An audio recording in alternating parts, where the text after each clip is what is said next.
Halo semuanya, selamat datang di analisis kita kali ini. Bicarain soal aturan pajak biasanya bikin ngantuk kan? Tapi tunggu dulu, kali ini kita nggak bakal membahas aturan kaku yang membosankan. Sama sekali nggak. Kita justru bakal membongkar sebuah panduan strategis yang, percaya atau nggak, bisa mengubah kewajiban pajak perusahaan Anda menjadi penghematan yang sepenuhnya legal. Ya, Anda nggak salah dengar. Kita akan membedah seluk-beluk manajemen PPh 21 dan melihat gimana sedikit perubahan strategi bisa ngasih dampak luar biasa buat laporan keuangan Anda. Jadi, siapkan catatan Anda, karena kita akan langsung masuk ke intinya.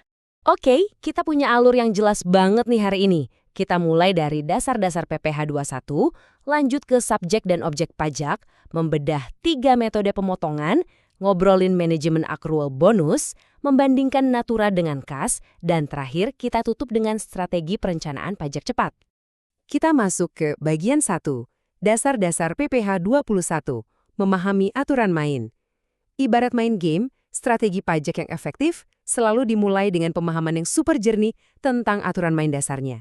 Fondasi utamanya ada di pemisahan ini nih. PPh 21 itu khusus buat subjek pajak dalam negeri, artinya karyawan atau pekerja yang tinggal di Indonesia. Sifat tarifnya progresif, makin tinggi penghasilannya, makin tinggi juga persentasenya. Nah, beda cerita kalau Anda mempekerjakan tenaga asing atau subjek pajak luar negeri. Itu masuknya ke ranah PPh 26, di mana pajaknya langsung dipotong dengan tarif final 20%. Tahu bedanya batas antara siapa yang kena PPh 21 dan PPh 26 ini adalah langkah mutlak pertama supaya Anda nggak salah potong pajak. Lanjut ke bagian 2, subjek dan objek pajak. Siapa dan apa saja sih yang sebenarnya masuk radar pajak ini? Poin krusialnya begini. PPh 21 itu nggak cuma buat karyawan kantoran yang kerja jam 9 sampai jam 5 sore. Cakupannya itu luas banget loh. Perusahaan Anda pakai jasa dokter atau pengacara freelance, kena PPh 21. Mengundang pembicara tamu, musisi, atau nyewa atlet buat acara kantor, kena PPh 21 juga. Bahkan, komisaris yang bukan pegawai tetap sampai peserta rapat biasa pun bisa masuk hitungan. Hati-hati, jangan sampai kelupaan motong pajak mereka, karena ujung-ujungnya perusahaanlah yang bakal dikejar buat pertanggungjawaban. Nah, salah satu elemen kunci dari strategi penghematan kita hari ini berpusat pada istilah natura atau benefit in kind. Sederhananya, natura itu kompensasi non-tunai. Secara aturan tradisional, natura itu sifatnya non-taxable, alias bebas pajak buat karyawan yang nerima. Tapi, ada tapinya nih. Sebagai gantinya, biaya itu non-deductible, alias nggak bisa dijadiin pengurang beban pajak buat perusahaan. Ingat baik-baik ya sifat natura ini, karena ini bakal jadi senjata rahasia untuk strategi yang akan kita bongkar sebentar lagi. Masuk ke bagian 3, 3 metode pemotongan.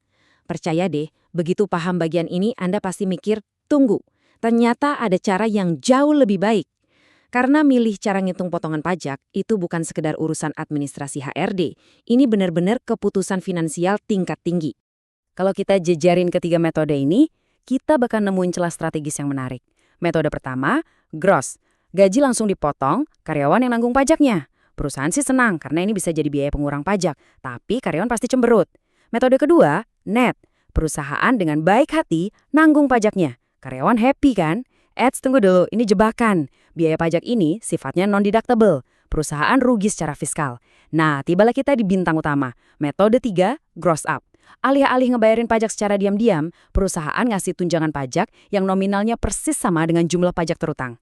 Hasilnya, karyawan bawa pulang gaji utuh, dan yang paling brilian, tunjangan ini sah dipakai buat memotong laba kena pajak perusahaan. Ini benar-benar win-win solution yang mutlak. Sekarang kita geser sedikit ke bagian 4, manajemen accrual bonus berdasarkan PSAK 57. Banyak banget perusahaan yang kesandung masalah pajak di akhir tahun, cuma gara-gara salah catat urusan bonus. Sering kejadian begini, perusahaan nyiapin cadangan bonus di akhir tahun 1, tapi baru benar-benar cair dan dibayar di tahun 2. Kesalahan fatalnya adalah tim HR atau finance seringnya baru motong PPh 21 saat uang bonus itu ditransfer. Padahal menurut aturan PSAK 57, momen pemotongan PPh 21 itu jatuhnya pada akhir bulan saat bonus tersebut resmi dicatat sebagai kewajiban perusahaan, bukan saat uangnya cair. Salah timing sedikit aja, perusahaan Anda bisa kena denda loh dari otoritas pajak. Masuk ke bagian 5, natura versus kas. Mari kita buktikan secara matematis supaya kelihatan jelas dampaknya di dunia nyata. Coba perhatikan baik-baik. Di alternatif A, bayangkan perusahaan lagi untung besar. Lalu ngasih fasilitas karyawan dalam bentuk natura. Misalnya dikasih mobil dinas. Ingat kan, natura nggak bisa jadi pengurang pajak perusahaan. Hasilnya, Total pajak yang harus dibayar perusahaannya bengkak banget, mencapai 250.000 dalam ilustrasi ini. Sekarang kita banting setir ke alternatif B. Perusahaan menukar fasilitas mobil itu jadi tunjangan uang tunai, lalu pakai metode gross up yang kita bahas tadi. Lihat angkanya, total pajaknya terjun bebas, jadi cuma 128.000. Kok bisa? Karena tunjangan kas yang di gross up itu diakui sebagai biaya operasional. Jadi PPh badan perusahaan otomatis turun drastis meskipun memang ada sedikit tambahan di setoran PPh 21. Luar biasa kan? Angka Rp121.276 ini bukan cuma sekedar angka contoh. Ini adalah uang tunai real yang sukses kita selamatkan cuma dengan ngubah cara perusahaan ngasih fasilitas.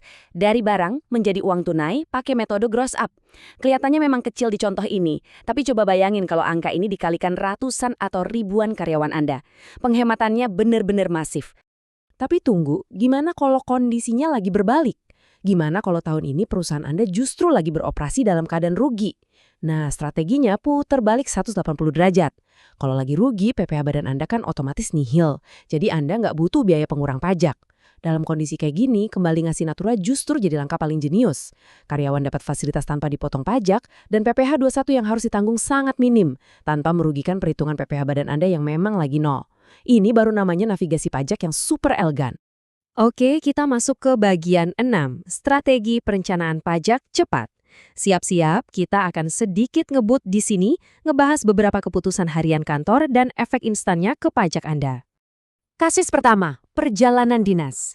Kalau Anda ngasih uang saku gelondongan alias lamsam ke karyawan, itu bakal dianggap tambahan penghasilan dan langsung dipotong PPh 21. Pajaknya lumayan kerasa. Solusinya gimana? Pakai sistem reimbursement yang ketat. Selama ada kwitansi asli, bon hotel asli, dan memang diatur di kontrak, reimbursement ini murni bebas pajak buat karyawan. Uang yang keluar sama, tapi nol potongan pajak. Kasus kedua, urusan kesehatan. Kalau tiap bulan Anda transfer tunjangan kesehatan bentuk tunai ke rekening karyawan, itu masuk penghasilan, kena PPh 21. Tapi bisa ngurangin pajak perusahaan. Sebaliknya, kalau Anda nyediain klinik berobat gratis di dalam kantor, itu jatuhnya natura. Karyawan nggak kena pajak, tapi biayanya nggak bisa ngurangin pajak perusahaan Anda. Tinggal disesuaiin aja, perusahaan lagi butuh memotong laba kena pajak atau nggak.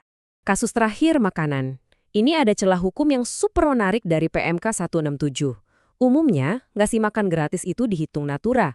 Tapi, kalau perusahaan nyediain makan minum bersama untuk seluruh pegawai di kantor tanpa kecuali, tiba-tiba statusnya berubah.